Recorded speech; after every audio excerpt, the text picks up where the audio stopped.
Jokes about Batman having sex with Robin are very old and very trite, and I don't like them very much because, excuse you, that is his son? All of them, all the Robins, are Bruce Wayne's sons and daughters, and some of them aren't Robins. I'm not actually that knowledgeable about the full Bat family, but that's not the point. The point is, the exception, to my opinion, is in the 1-2 punch of Joel Schumacher's Batman films, Batman Forever and Batman and Robin.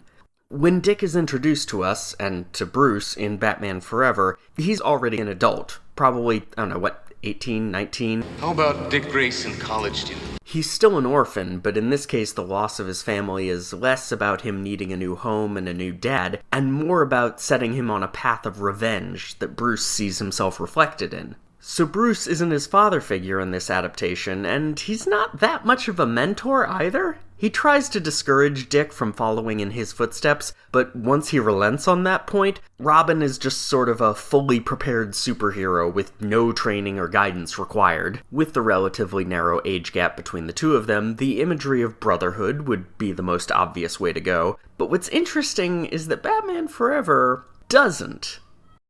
Partner. Partner. Not just a friend. A partner. Okay, so I'm gonna back up a little bit. Our protagonist is both Bruce Wayne and Batman, two halves of oneself in many ways at war with each other. Batman is the gay half. I was gonna think of a more roundabout way to put that, but there's the infamous suit design, reminiscent of Greco-Roman statues, and of figure-hugging sexualized costume designs usually relegated to female characters. You could say it's still male gaze, but different. The gay male gaze. The male gaze.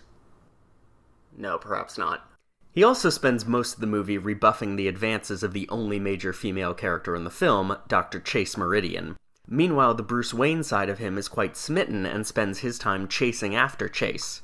The admirer whose overtures Bruce deliberately ignores is a man, Edward Nygma.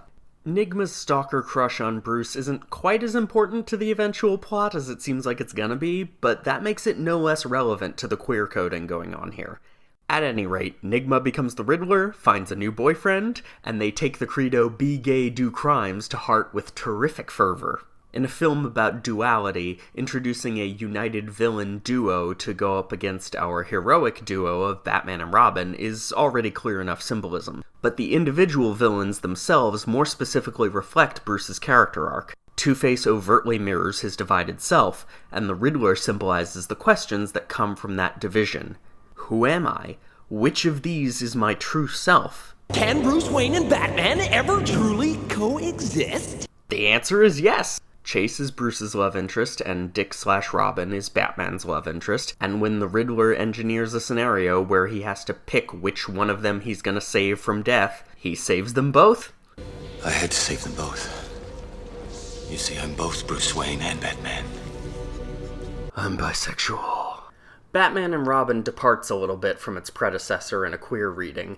It's a lot more obvious and a lot less deep. This basically reflects the storytelling in the movie as a whole. This time around, it was clear that Warner Brothers just wanted a 2-hour toy commercial, and Schumacher and Goldsman resigned themselves to doing that.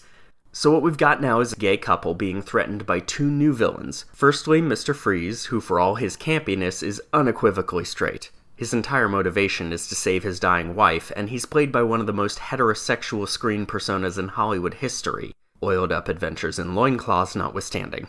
Secondly, and more importantly for our purposes, Poison Ivy, the seductress, who uses her evil feminine wiles to disrupt the happy equilibrium of our hero's homosexual relationship by poisoning them with heterosexual urges. It's not that they aren't bisexual, but this reading is about a much simpler yay homo boo hetero dynamic. Like, Bruce is publicly straight and he dates Elle Macpherson, but the movie doesn't even pretend that she's a real love interest. Julie, I'm not the marrying kind. There are things about me that you wouldn't understand.